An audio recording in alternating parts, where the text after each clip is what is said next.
మంగళగిరి ప్రజానీకానికే కాదు, చుట్టుపక్కల ఉన్నటువంటి అన్ని వర్గాల ప్రజానీకానికి ఆనందం, ఆరోగ్యాన్ని కలిగిస్తున్నటువంటి మంగళగిరి ఎకో పార్కులో సందర్శకుల కోసం ఫారెస్ట్ అధికారులు మరో వినూత్నమైనటువంటి ప్రయోగం చేశారని చెప్పాలి. చిన్నారులను, పెద్దవారును చూడటానికి వచ్చేటువంటి అందరిని ఆకర్షించడానికి దాదాపు 14 రకాలైనటువంటి జంతువులను ఈ యొక్క ఎకో పార్కులో ఏర్పాటు చేశారు.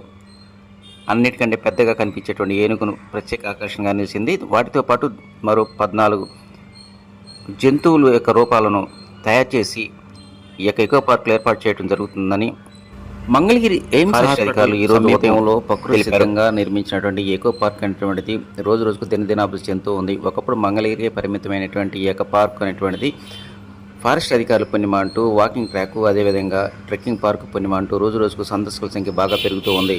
వారిని ఆకర్షించడానికి అనేక కొత్త ప్రాజెక్టులను రానున్న కాలంలో ఏర్పాటు చేస్తామని ఈ సందర్భంగా వారు విలేకరుల సమావేశంలో తెలిపారు.